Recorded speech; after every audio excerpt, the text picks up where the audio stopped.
இப்போ ஒரு விஷயம் பார்த்தீங்க அப்படின்னா, பயிற்சி எடுத்த நடிகர், பயிற்சி எடுக்காத நடிகர் இதெல்லாம் தாண்டி உங்களுக்கு வந்து ஒரு ஷூட்டிங் ஸ்பாட்ல வந்து ஒரு சான்ஸ் கிடைச்சு நீங்க ஷூட்டிங் போறீங்க அப்படின்னா, நீங்க போறதுக்கு நாள் உள்ள மனநிலை கூட உங்களுக்கு ரொம்ப டிஸ்டர்ப் பண்ணும். ஷூட்டிங் ஸ்பாட்ல.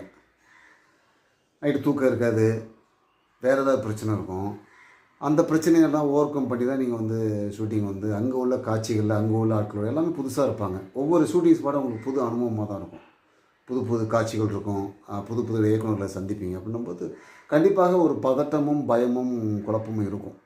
பயிற்சி எடுத்தாலும் இருக்கும், எடுக்காட்டியும் இருக்கும். பயிற்சி எடுத்தால் கொஞ்சம் உங்களுக்கு அந்த கண்ட்ரோல் வரும். என்ன அப்படின்னா, அந்த ஹோம் ஒர்க் மட்டும் எப்பவுமே நீங்கள் விடக்கூடாது. இத்தனை வகுப்புகளில் வந்து நீங்கள் எவ்வளோ வந்து நீங்கள் அந்த லேர்னிங் ப்ராசஸ் உங்கள்கிட்ட இருந்தது. அழகாக கற்றுக்கிட்டீங்க. அழகாக அப்ளை பண்ணீங்க அதை. நிறையா கதாபாத்திரங்களில் தான் நடிச்சிங்க நீங்களே. நடந்து வர்றது கூட நீங்கள் 4, 5 விஷயமா எனக்கு பண்ணி காமிச்சிங்க. நம்ம லாஸ்ட் கிளாஸில் பார்த்தோம் இல்லையா? அப்போ உங்களுக்குள்ளே அந்த அந்த இது இருக்குது. அதை தொடும்போது அது வருது.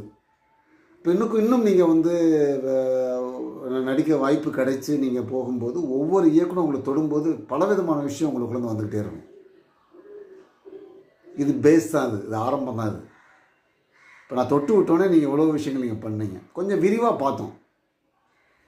ஸ்டார்டிங் வந்து பார்க்கும்போது உங்களுக்கு அழகாக உங்களுக்குள்ள ஒரு விஷயம் உள்ளே போய் இறங்கி அது வெளியில் வருது.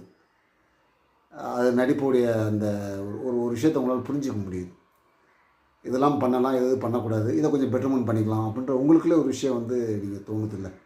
சில இடத்துல சொல்கிறீங்க, சார் இன்னும் கொஞ்சம் நல்லா பண்ணியிருக்கலாம் சார், எனக்கு இந்த காட்சியில் வந்து எனக்கு இதாகிடுச்சு அப்படின்றீங்க. அதை நீங்கள் ரியலைஸ் பண்ணுறதே பெரிய அருமையான விஷயம். அது உள்ளே போக ஆரம்பிச்சிங்க. உங்களை நீங்கள் என்ன பண்ணுறீங்கன்னா செதுக்க ஆரம்பிக்கிறீங்க. ஒரு ஆக்டர் பொறுத்த வரைக்கும் தன்னைத்தானே செதுக்கிக்கணும். அதான் ரொம்ப முக்கியமான விஷயம். கற்றுக்கிறது ஒரு விஷயம் இருந்தாலும் அதை ஹோம்ஒர்க் பண்ணி நீங்கள் உங்களுக்கு செதுக்கிக்கணும். உடல் ரீதியாக, மன ரீதியாக நம்ம எப்படிலாம் வந்து நல்ல விஷயத்தெல்லாம் எப்படி நீங்கள் ஆட் பண்ணுறது, நம்முடைய வாழ்க்கை முறை, நம்முடைய உணவு முறை, நம்முடைய பழக்க வழக்கம், ஒரு டிசிப்ளின் ரொம்ப முக்கியம் ஒரு ஆக்டருக்கு. நிறைய பேர் வந்து வேறு மாதிரி இது பண்ணுவாங்க. சினிமாவில் நடிகர்னால் அவங்க அப்படி இருப்பாங்க. அப்படிலாம் இருக்க முடியாது. ஒரு ஆக்டர் டிசிப்ளினாக இருந்தால் மட்டும் தான் மிகப்பெரிய இடத்துக்கு போக முடியும். எம்ஜிஆர் போன்ற நடிகர்கள் இன்றைக்கி நம்ம வந்து கொண்டாடுறோம். இன்றைக்கி அவங்களுக்கான மரியாதை ஒன்று இருக்குது, சொசைட்டியில் இருக்குது. சில இடத்துல கோயிலாம் கூட கட்டி கும்பிட்றாங்க, நான் கேள்விப்பட்டிருக்கிறேன். என்னென்னா அந்த டிசிப்ளின், கரெக்டான நேரத்தில் வந்து தூங்குறது, கரெக்டான நேரத்தில் எந்திரிக்கிறது, தேக பயிற்சி, உடல் ரீதியான பயிற்சி, மன ரீதியான தியான பயிற்சி, யோகா பயிற்சி, நிறைய பயிற்சிகள் நிறையா இருக்குது. ஒரு மனிதன் தன்னை பக்குவப்படுத்திக்கிறதுக்கும் ஒழுங்குபடுத்திக்கிறதுக்கும் நிறையா நம்மளுடைய முன்னோர்கள் நிறைய விஷயத்த வந்து